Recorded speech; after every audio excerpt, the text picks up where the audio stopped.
Ես ուզում եմ երկու արձանագրում անել, մեկը, որ Հայաստանը ավտորիտար պետություն է, եկեք սա իսկապես բոլորս գիտակցենք, արձանագրենք, որտեղ եթե սա մենք չենք անում, մեզ սխալ ճանապարհով է տանել։ Հայաստանի իշխանությունների համար գոյություն չունի Հայաստանի սահմանություն, գոյություն չունի Հայաստանի օրենքներ։ Նրանք անում են ինչ ուզում են։ Եվ այս վերջի շրջանի դերի ունեցած դրան նախորդող շրջանի բոլորը գալիս են գոչելու, որ իսկապես Հայաստանը այսօր ավտորիտար պետություն է։ Եկեք սա արձանագրենք։ Մեր ժողովուրդը սա լավ պետք է գիտակցի, որովհետեւ հետագային ինչ-որ արվելու է, լսելու ենք, տեսնելու ենք, ոչ զարմանանք, ոչ ապշենք, ասենք ոնց եղավ, այդպես է լինելու, որովհետեւ մենք ապրում ենք ավտորիտար իշխանության ներքո։ Այս իրավիճակին իհարկե դարձել մեկնաբաններ, քաղաքագետներ, դարձել անվանումներ են տալիս օկուպացիոն ռեժիմը, եւ այդ բոլորը ընդունելի է, այսինքն տեղավորվում է, էլի, այս դրամապանության մեջ։ Այնպես որ անկախ ձևակերպումներից ուղղակի եկենք արձանագրենք օկուպացիոն ռեժիմի ժամանակ էլ սահմանություն չի հարկվում, օրենքներ չեն հարկվում, հիմա ուզում եք օկուպացիոն գոչեք, ուզում եք ավտորիտար գոչեք, Հակերուսի համացումը, փաստ է, որ այսօր մենք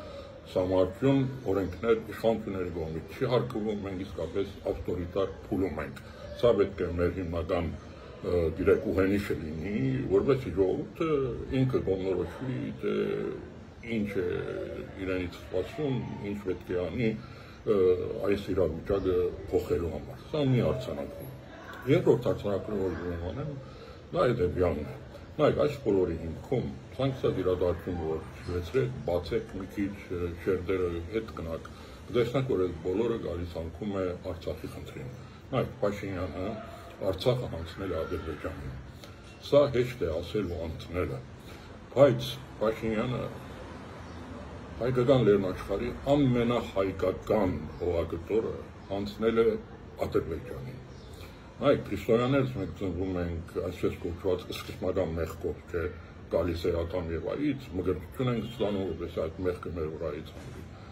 Այս 18 թվականից հետո Փաշինյանի սկզբնական մեղքը Ղարաբաղի հանձնումն է։ Միանցնի իր սխալների արդյունքում մտածված չմտածված էական չի։ Փաշինյանը Արցախը հանձնել է Ադրբեջանին, ամենահայկական հողագտորը, հազարամյակներով հայերով ապրված, երբեք Ադրբեջանի կազմում չեղած հողագտորը, անկախ Ադրբեջանի նկատի ունեմ, հանձնել է Ադրբեջանին։ Սա Փաշինյանի իր իշխանության սկզբնական մեղքն է, եկեք սա չմոռանանք։ Եվ սրանից Փաշինյանը մգրտություն չունի, սրա մգրտությունը չկա, որ այս մեղքը իր վրայից հանվի։ Միակ իր ելքը, իր մգրտությունը իր իշխանության մնալն է։ Նայեք, այսօր մենք պայքարում ենք Միջանցքի դեմ, սահմանություն փոխելու դեմ, Մինսկի խմբի չեղարկման դեմ, այդ բոլորի դեմ մի արդյունավետ պայքար կա, Արցախի հարցը կենթանի պահելով։ Ի հեճուկս Փաշինյանի Արցախի հարցը փակված չի։ Ես սա էմոցիոնալ դեսանգնից չեմ ասում։ Գիտեք, որ Արցախի խորհրդարանը 2003 թվականի վերջերին ստեղծեց մի հանձնախումբ, որը պետք է պաշտպանի արցախական իրավունքները միջազգային պատերազմում։ Այս հանձնախմբի անդամներից մեկը նաև ես։ Եվ այս երկու տարվա մեր կոորդինացիան արդյունքն է, որ ես ձեզ ասում եմ, այսօր միջազգային հանրության համար Արցախի հարցը փակված չի։ Այնքան ժամանակ, որ Լեռնային Ղարաբաղի ժողովուրդը միջազգային երաշխիքներով իրենց դները վերադառնալու հարցը օրագարկային խնդիր չի քննարկվում, Լեռնային Ղարաբաղի հարցը փակված չի։ Սա պետք է լինի մեր պայքարի հիմնական ուղենիշը։ Հավատացեք, այս հարցի մասին խոսելով, բարձրացնելով, մենք միայն կարողանանք պայքարել այդ նույն հարակից խնդիրների, այդ բոլորը հետևանքներ են։ Կորիդորներ համարտում փոխելն է, գիտեք, Մինսկի խմբն է, միջազգային իրավաբանի դատարաններից ուրեմն ընդունված օրենքների չեղարկումը, այդ բոլորը հետևանքներ են։ Այսօր դրանց դեմ պայքարելու միակ ճանապարհը Լեռնային Ղարաբաղի հարցը, Արցախի հարցը կենթանի պահելն է ճիշտ ձևակերպումով։ Այնքան ժամանակ, որ Լեռնային Ղարաբաղի 150,000 եւ ավելին երևի դրանց մինչեւ վերադարձի հարցը իրավունք միջազգային երաշխիքներով օրագարկային խնդիր չի, դա չի քննարկվում, Արցախի հարցը փակված համարելը դա միայն Փաշինյանի ուղեղում է։ Ես կարծում եմ Ադրբեջանին էլ դա լավ գիտի։ Միջազգային հանրությունը միանշանակ այս հարցում աջակցում է։ Ես նորից մեր հանցանքի արդյունքներից եմ ասում, կա Արտադրության միջազգային թատրոնի որոշումը, որ բացատրում է Ադրբեջանին ուրեմն ապահովի Արցախայցյան վերադարձը, Ղարաբաղի խորհրդարանի երկու որոշում 24 թվականին ընդունված, որտեղ նույնն է ասում, վերջերս Շվեյցարիայի խորհրդարանի որոշում, որ արդեն դրամատվում է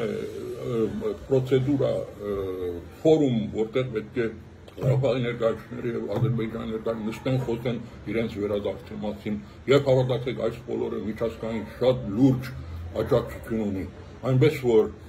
սա պետք է լինի մեր հիմնական գրավականը, սրա մասին պետք է խոսել, Արցախի հարցը ի հեճուկս Փաշինյանի գոյություն ունի, առկա է, կենթանի է եւ դա մեր կողմից պետք է հետապնդվի, նայեք հետ Փաշինյանական շրջանում, ես ձեզ ամենապատասխանատվորն եմ ասում, հարցը պատրաստ է, ցանկացած ազգային իշխանություն դա կարող է վերցնել եւ բերել բանակցային օրակարգ, կա դրա իրավական հիմքը, կա դրա